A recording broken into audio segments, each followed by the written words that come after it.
So I was thinking about this, and I was thinking, like, we've done like the podcasting, haven't we? Where we didn't really have Yeah. to care about our appearance, Yeah, right? And I that was felt cool. pretty messed up because of my mic. Right, that's better.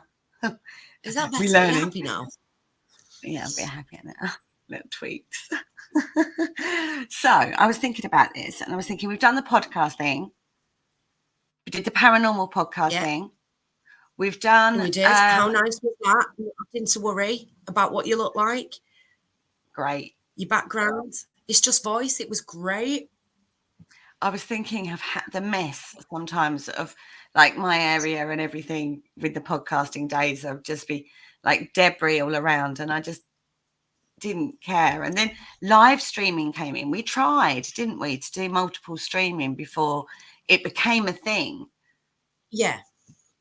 Yeah. But that was 3 like, easy ticks. yeah. I mean, we was for that. I mean, what we're talking 6 years ago before it was video related content. Yeah, we were trying to stream onto Facebook, and then what was a kicker was that literally about a year later StreamYard came out, didn't it? And everybody started doing it, and I was like, killer. That annoyed me. Fuming.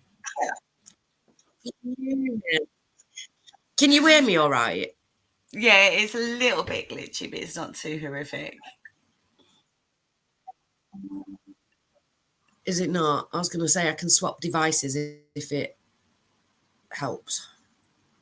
It's not, as I say, it's not too bad. I'm going to say that. So then we did, Okay. well, then we had a bit of a split, didn't we? We had a little bit of a break. And then we came back in, and I'd obviously really hit the spiritual vibe, which, I mean, I always was spiritual, but I'd really sort of like hit my stride with it. This was after about 3 years. And then Massively. Gemma entered the room, and I was thinking about style, right? Because we went and started doing lives on the academy. I'd set up an academy, and which was a teaching zone. And Gemma was like my partner in crime, we'll go with, over there on that. And this was like we used StreamYard. And how cool was that, right? Oh, it was. It was really, I mean, do you remember the excitement of the first ever? It was fizzing in the background. It was like, oh, look at us. I know. But how much did we learn through that experience of the academy? But this is it, though, isn't it? How many times do we say every day's a school day? You learn something new every day if you want to. Yeah. Oh, God, yeah. And I'm learning so much so quickly at the moment. Yeah, the spiritual journey is no different, is it? You know, there's still nobody ever knows it all. No, God, no. God, no. I think I've learnt that more in the last 3 months in regards to spirituality. I mean, a literal bombardment over the last 3 months.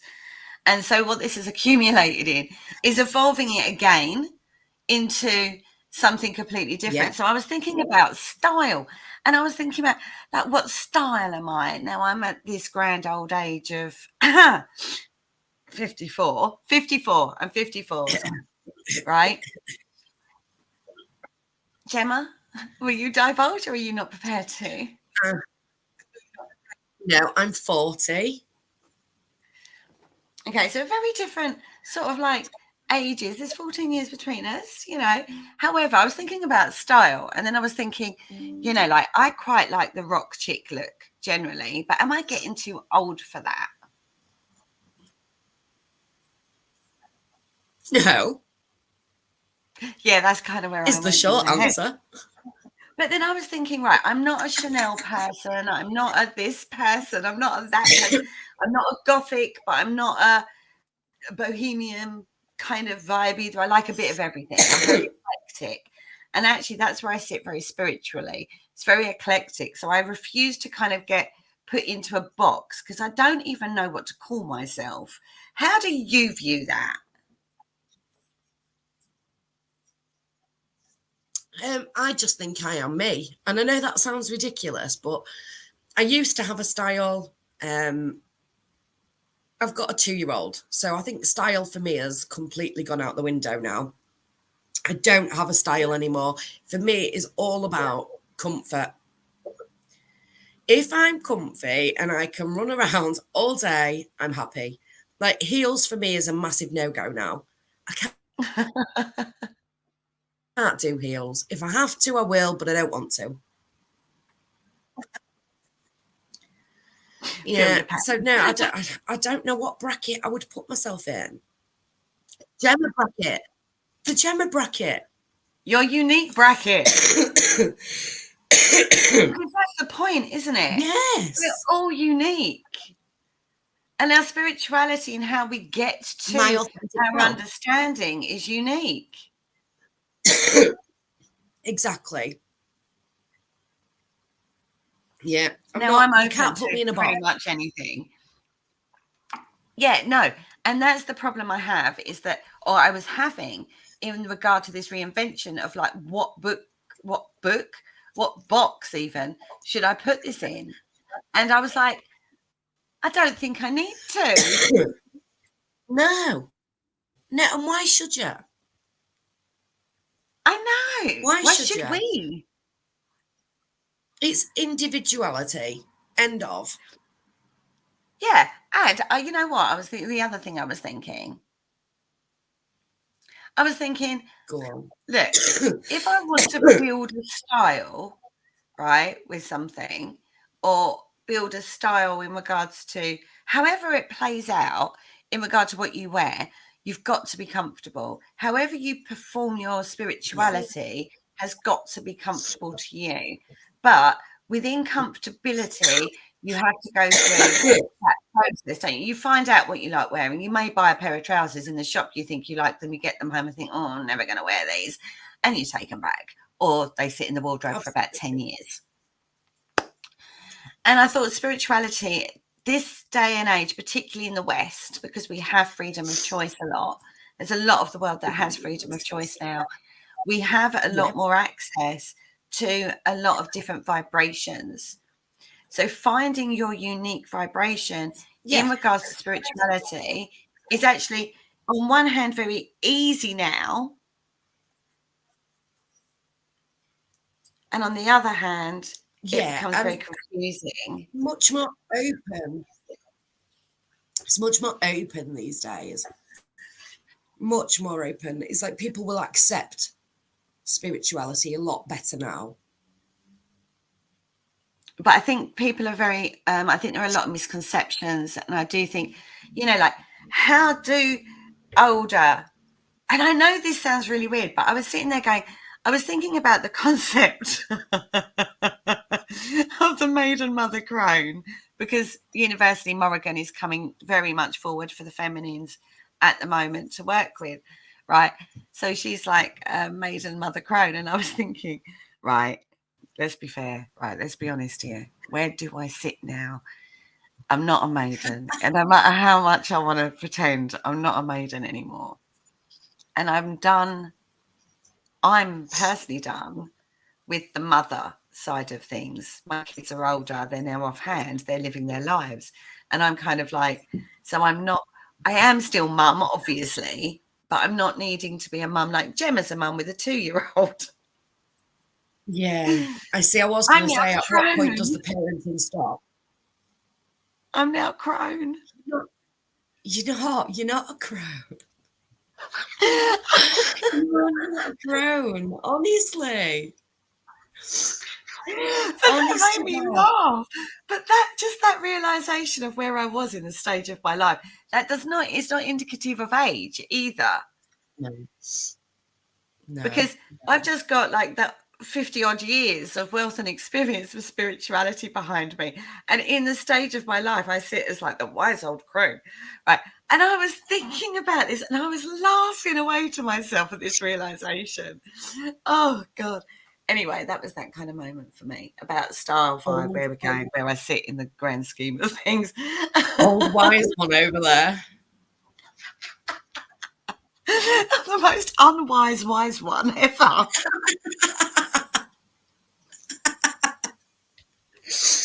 Yeah, but at least you're honest. I'm not. I do have a lot of knowledge, but then so do you, don't you? Well, within reason. Within reason. I think I'm more of a sieve these days. I can take it in and then it'll just drip out at points. Whereas you're more of a sponge and you soak everything up. And I think that's why we complement each other quite well, because we bounce off each other really well. So that's always a bonus. And we do laugh a lot. A lot. A lot. A lot. Sometimes really Cackles. inappropriately as well. I would just like to point that out. I'm trying to be really good today. I know, but this, you know that this is going to deteriorate because you can't deny your core.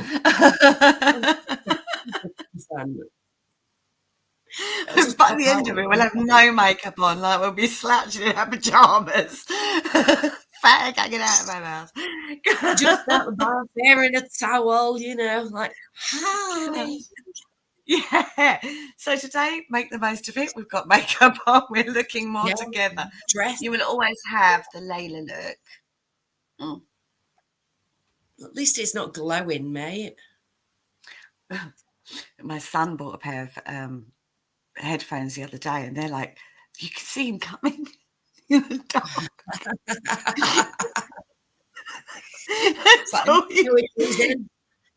The electric goes haywire. Honestly, it's hilarious. Absolutely hilarious. Anyway, of course, you can't laugh because it's cool, right? It's the thing that they're doing at the moment. But, oh, I did laugh. It's cost him a fortune. I'm like, oh. But then I go back to the reflection of when I was that age. And then I go, oh, God, actually, I've got it really easy. Yeah, I can agree with you on that one, to be fair. I know. I think, God, you know, I wasn't as driven back then. I don't think a lot of people are. I think you have to go through life experiences to find your own path. Yeah, but that pathway changes. I mean, I have to say, I was getting the message the other day that I'm actually, at this point in time, I'm kind of being taken down a cul-de-sac. Now, no, sorry, it wasn't a cul-de-sac. They've just corrected me. It was an avenue. Oh, an avenue. It was an avenue. Okay. This is what I mean by spirit. They totally are crazy. They're not crazy at all. Anyway. Right, this avenue. Quick, right, and somebody give Kerry a ladder so she could dig herself out. Climb out of that little hole you're digging. I know, this is what happens. Oh, and every time I do it, they then go in my ears. Right, so they're going about this avenue, and I pull you back to focus. Right, so this avenue. And I was thinking about this avenue, and I was thinking about how an avenue kind of like takes a bit of a detour, but then brings you back to the main pathway. And it feels like I've got to go on a bit of an avenue. I've got to go on a bit of a detour, but then it's always going to come back to the main road. So don't worry. So this was like the message that I was being given. This, right. The weirdest things happen at the weirdest times at this moment in time to me. I am writing a book. I've started writing a book about it because it feels like I live in a really weird alternative dimension. I'm going to kind of say. Is that what you're going with? Or psychosis. We could go with that, I suppose.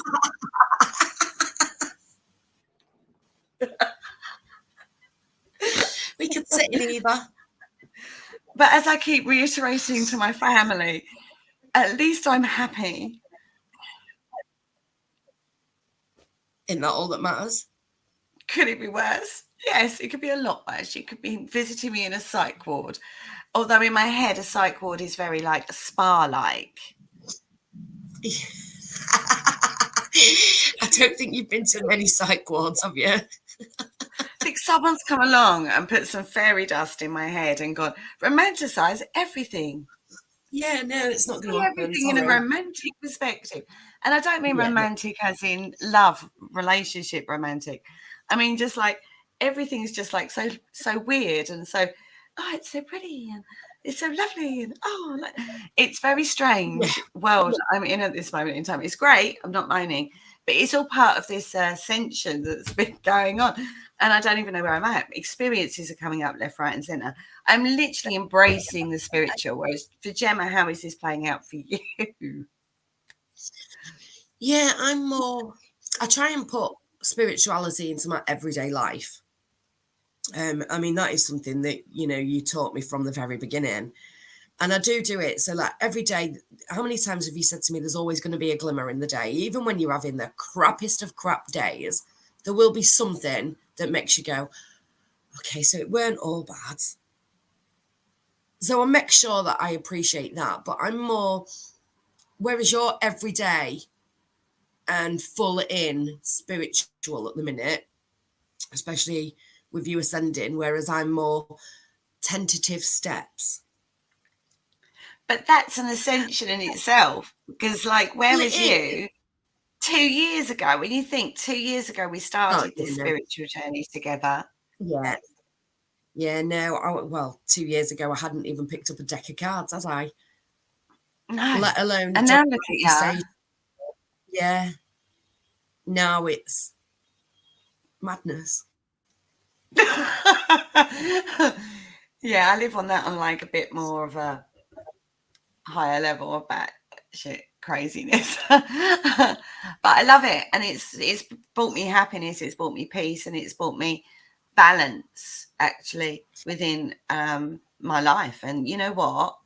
Balance is key, actually, to be fair. And I didn't quite realise how important it was to be balanced before.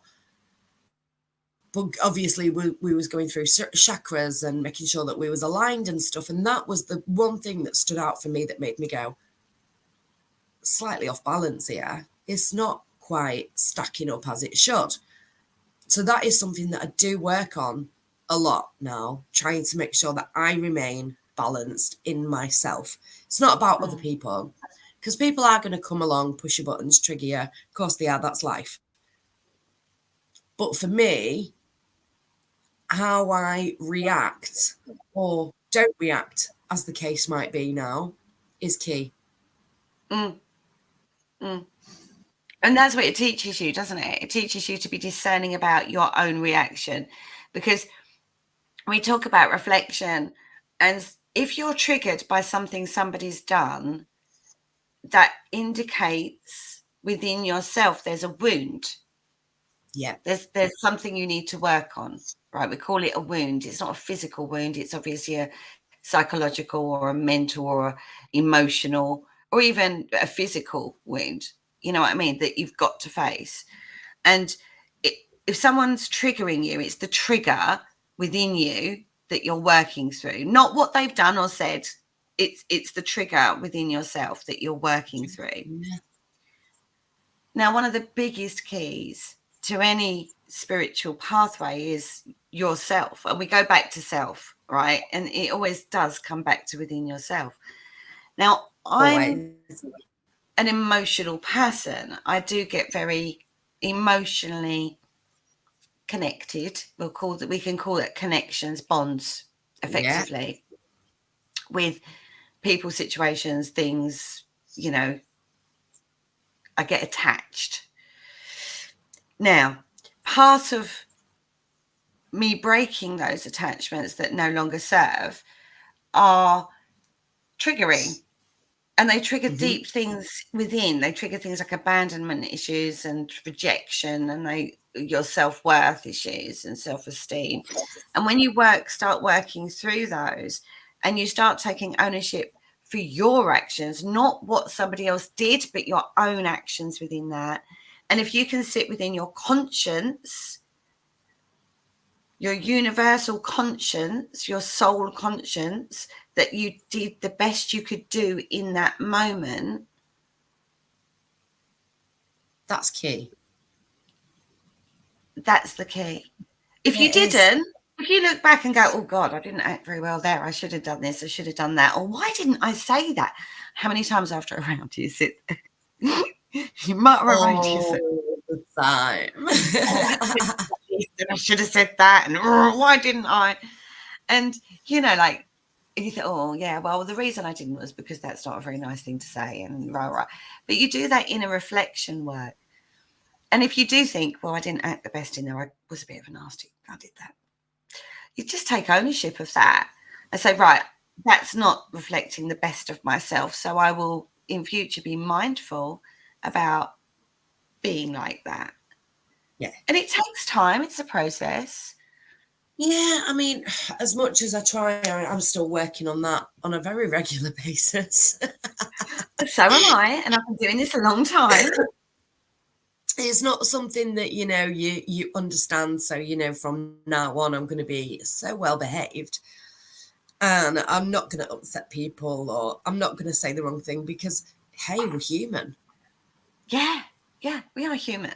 It's ever evolving, it's never changing. You're always going to be reaching and improve, or hopefully reaching for improvement, to get to a place in your life where you are so comfortable with your standing and how you're going to react.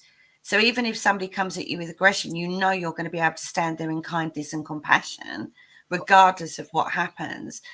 And I don't mean physical abuse. I mean, like if someone's having a go at you. Because obviously you have to have those boundaries. And the moment someone crosses those boundaries, you remove yourself from that situation. And you're comfortable and within your conscience and empowerment to do so. So let's touch on boundaries then. So how do you determine if it's a button that's being pressed or a boundary that's being crossed? Because I find myself being a little bit unbalanced with that. The thing is, I think the people have to understand that boundaries do change and boundaries do evolve in their own right. So it's constant check of boundary. And I don't mean you have to sit there every day and go think, oh God, where are my boundaries today?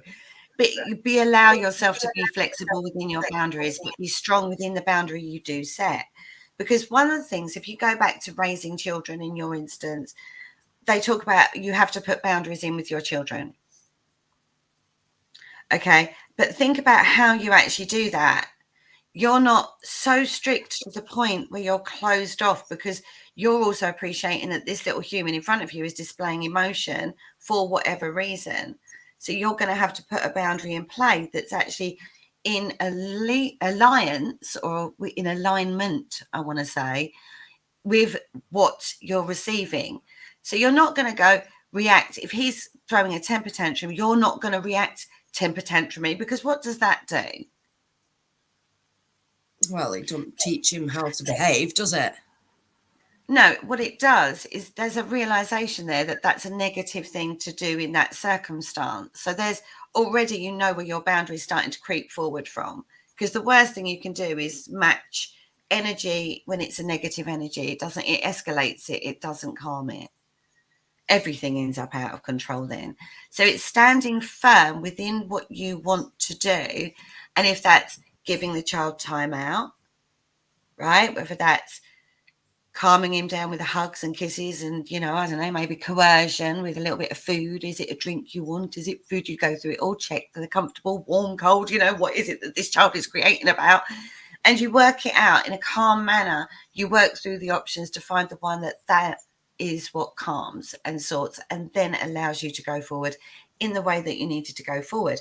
That's parenting, right? Yep. Why don't we apply that in our everyday? So if someone comes at me in an aggressive manner, I can immediately trigger against that, or I can stand firm, listen to what they're saying, listen beyond what they're saying, listen beyond the emotion, and go, actually, what I'm hearing is you're frustrated because you're not understanding how, for example, a policy works. But you're not reacting emotionally. You're just almost like working out what it is that this person is showing you. You're not reacting to it because you can see that this has actually got nothing to do with you. Like a child kicking off has actually got nothing to do with you. It's because they need or want or desire something, and it's their way of expressing that. And the emotion is actually telling you what is kind of the direction. It's uncomfortable, so I, whoa, or whatever. Can you see what I mean? So when you're in a situation, if you're calm and balanced within yourself, you automatically know your boundary of what's acceptable to you and not. Yeah. What happens is if you allow your emotions to be triggered because of what's being shown at you, you become unbalanced in that moment.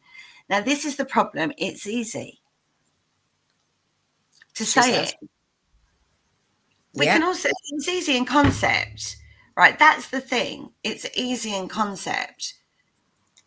It's But the this is the hardest thing. to do in reality. Concepts can quite often sound easy, but the reality doesn't always mar up.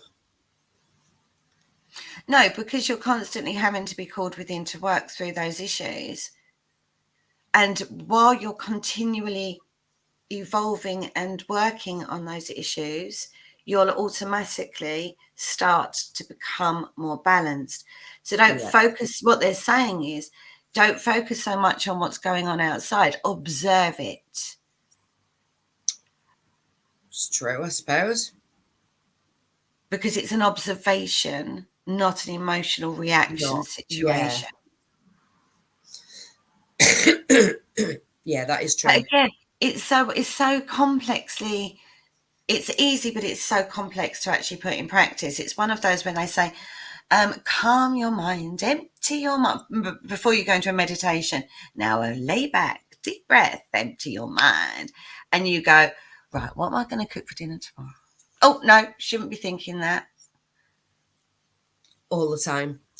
Every time I try and do any meditation, does my head then go, the minute I say, okay, deep breaths, relax, clear your mind, my head goes, oh, what was that noise? Oh, Squirrel. Is that the post coming through? Everywhere. My head goes everywhere, but emptying it. Mm. What's that all about? It's like what it's doing is it's about mastery. It's learning about self-mastery. Now, we hear this from, if you think of like the Tibetan monks or the Dalai Lama or people like that, and you go down to the seventh fund, they can talk about there's varying principles on this. There's 7 and there's 12 principles of spirituality, effectively. And there are common themes, again, that run through different theologies within the same framework. But it's all about self-mastery. And if you can master yourself, then you've got all the power in the world because you create your reality. Because you reflect externally what you feel within. So if someone comes and shouts at you, 5 minutes later, you could deal with the loveliest person in the world. And because you're focusing on the good and the positive that align with what you are aligning with, you're going to see more of those glimmers that you talked about throughout a day than you are the negativity and the nasty person. It'll be a passing thought because you know it's nothing to do with you, rather than the wonderful feeling you felt inside when you gave 10 minutes to a stranger on a bus, or you connected with a friend and just had a good old chin wag and a good old laugh. Oh, we like a good old chin wag, though. We do like a good old chin wag. Nothing better than a good old chin wag. No. With your mates, is there? Really chew the cud over. The importance of support, isn't it? 100%. And I think that's key as well. Like everybody needs support at some time or another. I do. I still do. There's stuff going on. I don't know, right? Well, I'm going to call her the shaman. She, no doubt, will be introduced at some point along the journey of this. But my little personal shaman. Your very own. It's not like my personal shaman. She's a really good friend as well. But her mentorship has been key for me. I don't know if I hadn't have had her, how I could have made some understanding out of what I'm experiencing. It's a kudos to her, because there's been many times I've gone, what the actual hell? What's going on? What the hell does that mean? You know what I mean? Or I come to you and I go, Gemma, right, okay, so this is what's happened. And the openness that you take some of what I've said to you. Honestly, it's a good job we're friends, otherwise I might think you're batshit crazy, to be fair. Honestly, I'm just blessed with my friend set. I am so blessed with my friend set. It's untrue. They take that shit crazy, they run with it, and they don't even worry about it. Oh no, we come down the rabbit hole with you. It's like, okay, let's go and have a look. Let's do a bit of research. Yeah, that's what friends are for, right? That is what a support network should do. Isn't it fun? Yes. The quest. Never, ever a dull moment. It's the quest. And when we was doing the paranormal, one of the things that always was the key, or not the key, but the passion, I suppose, the thing was the rabbit hole, the thread, the research, oh my God, the connections. You see, and this is it. How many times have we said about there being a connected energy to several different areas? It's still a rabbit hole, I suppose, that we're still stuck down, and we probably will be for a good few years to come yet. I just think because it's evolving, I just don't think it ever ends. There are times, I was out for a walk the other day. I did a live on my main page over on Facebook on this walk, and I've been pulled in a different direction. And this was on the new moon, right? This actually happened Thursday. Yeah. This happened on Thursday. So I normally go out in the salt marshes. I went out in the salt marshes. Normally that's where I express myself because it's really remote and I can be in nature, screaming and shouting, working it out without any impact on my family, right? So anyway, I've been out there and I felt, oh, this doesn't feel right today. So anyway, I walked a different route. And there was like a staircase. It's a steel staircase, Gemma. But in my head, my little fairy dust head at the moment, this is like a wooden, rickety Indiana Jones moment. Oh, I remember this conversation actually. Yeah. Yeah, she did turn into Indiana. It's like, all right, calm down. All I needed was a hat. In fact, sod it, I'm going to get myself a hat. I think you should order one and wear it next time we're live. Just saying. I'm going to get a hat. I might even have a hat. I bet you have somewhere. You've easily got Probably. a hat. I'm going to have like my Princess Leia with my Indiana Jones. It's when I start getting the whips out, then you kind of gonna worry. Anyway, swiftly moving on this one. Right, so this stairwell, now I say it's got a purpose. I went over there, sat down there, and this was on the new moon day. I knew the bear constellation was going to be really important. So I want to come into constellations because this was a massive signpost. And this kind of is where everything has kind of like got born from. Yeah. Because the new moon day was definitely right, you've kind of set the direction now. Where are you? Right. So from this point on, where are you going with this? Things that you put into play are going to come into play. And it's just really weird. Anyway, the bear. When I took my shed down, on the ground, there was a 5-pointed star with a weird shape next to it, wasn't there, Gemma? Now, I showed you the following day, didn't I? Yeah, we went on a tour of the garden. Yeah, there was definitely. And I kind of thought that I have done some video shorts just to sort of like prove the point, but with tech, and I'm old, remember, I'm crone, so I'm not great at tech. So bear with us on the tech side, folks, because this could be a bit hit and miss at times with editing and stuff. You might just get raw and ready, but hey, that's what it's all about, right? Oh, that's a good thing, raw and ready. Probably already been used. So on the ground, I thought it looked like a cave painting of like a gazelle. But then I'd done the Crystal of the Month reading and the Great Bear Portal had come out, which led me down the pattern of looking at what the Great Bear Portal could be, because I didn't know. So I was Googling. and the Great Bear constellation came up, which was the Great Bear, right? Which looks to me, in my sky, like a saucepan or a plough. I mean, now, I can take that. and then when I overlaid the shape of it, when I was like looking at what it's supposed to look like in the sky, so I can spot this constellation and these realizations of what it actually does look like in the sky, I suddenly thought, oh, this looks familiar.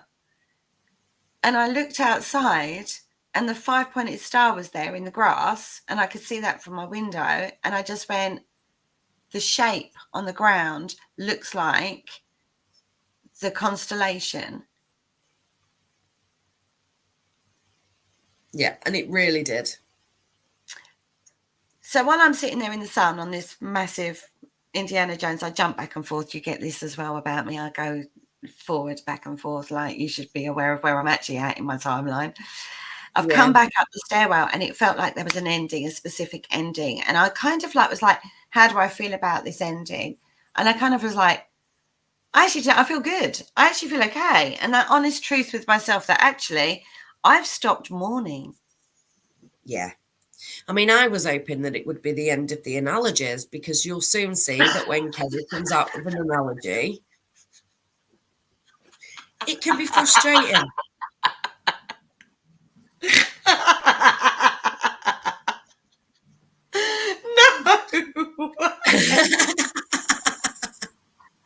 I'm begging, please, please.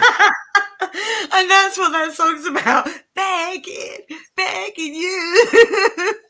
Just to stop with the analogies. Oh dear. I will do my best. I'm not. You'll know if she's doing one, because I'll be sat here like, oh, here we go again. What's she going on about? So anyway, that night, after having that realization today, I was then really sort of going through I suppose you call it realization, because I'm sitting in this energy. I'm not just like living my day-to-day life. I'm allowed, I suppose I've been given the space to sit in this energy. It just seemed to happen at the right time. Anyway, that night, the weirdest thing, I'd been sitting in the garden, because I seem to do this a lot now. This is a new thing. This is the girl who does not like gardens, camping, fire, things like, and all of a sudden I'm embracing, right? I'm walking barefooted in grass and stuff. This is new. We're going with it. So I'm still going to get concerned if you tell me that you're off camping, just so as you know. Yeah, I have to say. But then anyway, so I'm sitting in the garden, back to point, because that's a whole different story. So I'm sitting in the garden and I'm just having my light. It's really late at night and it's really dark. And I look up. I've just been perusing around me as I do, more like just away. And I look up and literally I look up and I go, what the, because the bear constellation is literally right above my head. The saucepan. Literally right above my head. I'm literally looking up at it going, what? Oh my God. Meant to be, mate. All the signs are there, but you don't know what they mean until you actually sit in that moment and you go, hey, that's what that meant. Anyway, that's the journey we're on here. Yeah. You've got constellations on your arm. I have. I don't know if you're going to be able to see, but they are the star signs and the constellation of my children. And my daughter did it for me. So yeah, I have constellations. So because they're now engraved into your physical, those are always going to be a constant. Yeah. So now I love a tattoo, me. I think they're great, but I also think that they tell a very, very personal story about somebody. And I think you can tell a lot from their choices in this is how things play out in the physical. When you observe, we have stereotypes in our head, but you have to sort of get beyond the stereotype and just see it as an energy signature. So it's not a stereotype, it's an energy signature that you're reading. So when you meet somebody, you might see them as a specific way because of societal conditions that you've placed on it. Yeah. So going beyond that, you've got to feel the person. How often do we see the meme, right? Looking at memes, because I do love a meme as well. You get one, they're not always accurate though. I would point that out. I do love Well, a meme. my favourite one is, because my favourite one is, if the mouth isn't saying it, the face definitely will. Because that is me. That is me in a caption. Which is why we both love each other so much, because we're both a bit like that. It's very obvious too. We're like trying to keep the poker face, but you know there's no poker face to be had. So, right. So where was I? I've lost my thread. Constellations, right? So because they're engraved in your skin, they become very integral into your life. Well, your children obviously are anyway, right?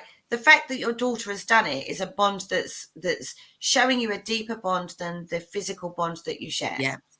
Right, because there's a level of trust there with your daughter, because I don't think I would trust either of my sons with a tattoo pen on me. I love them dearly, but they have my sense of humour. And there have been occasions they may want to get me back for. One or two. So we don't trust them in that level that you have your trust with your daughter. It's not a bad thing, trust me. So when you start looking at those connections and what those things meant to you, or why you had certain things done to yourself, whether that be a piercing, because another thing that's happened in the last 6 months, I used to have my nose pierced and then it disappeared. Just went. And I never replaced it. And that felt very symbolic at the time, but I didn't understand what the symbolism of that meant. A lot of people would have just, if I'd just reacted like normally, I would have always been go and get it done again, and oh my God, and gone on about it, and then had the bedding out to try and find it. But for me, that felt very symbolic. So for me, it felt like it wasn't needed anymore. Yeah, time for a change. It wasn't that I had taken that out. I hadn't made a conscious decision about that. That kind of just happened. Yeah, time for a change. And I think this is it. The universe lets you know when it's time for a change. Oh, God, yeah. Oh, God, yeah. How many times, though, right, you think everything's plodding along perfectly fine. And then I've always had this in my life. All of a sudden, flip of a coin. All the time. I don't get the slow descent into hell. I get you're down in there. Like those rides, the ones that take you up, suspend you for a while, and then just drop you. That's it. I don't do those rides, Gemma. I don't understand that. But you do. I have enough of a roller coaster in my daily life. Yeah. I was going to say, you might not actually go on the physical ride, but you do. You do have those rides. Life is a roller coaster. Oh, here we go again. Yeah, this is something else you'll soon learn about Kerry. There's a song for every occasion.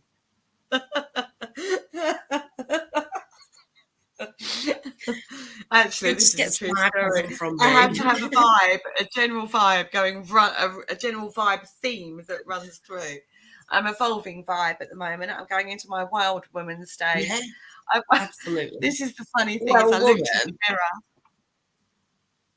Well, woman, as in the vitamins. Yeah. Other brands are available. Yeah. But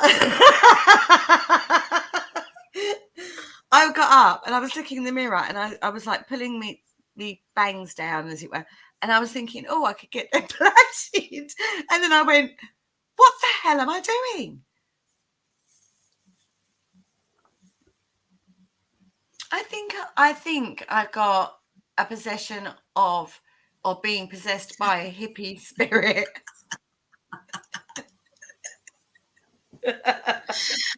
Oh, help, send help.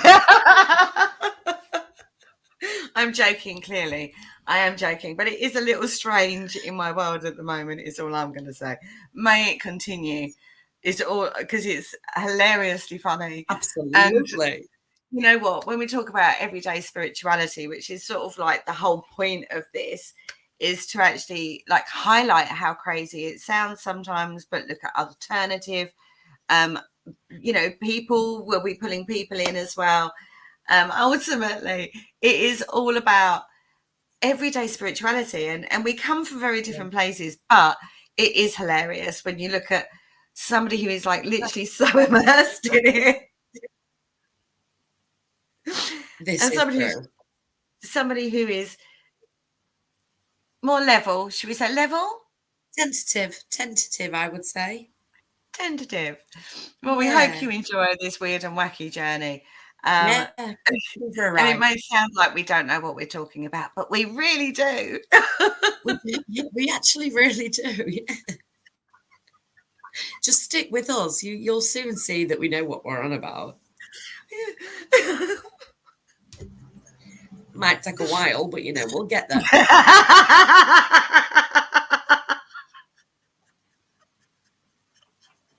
And on that note, we're going to love you and leave you. So, see you next time.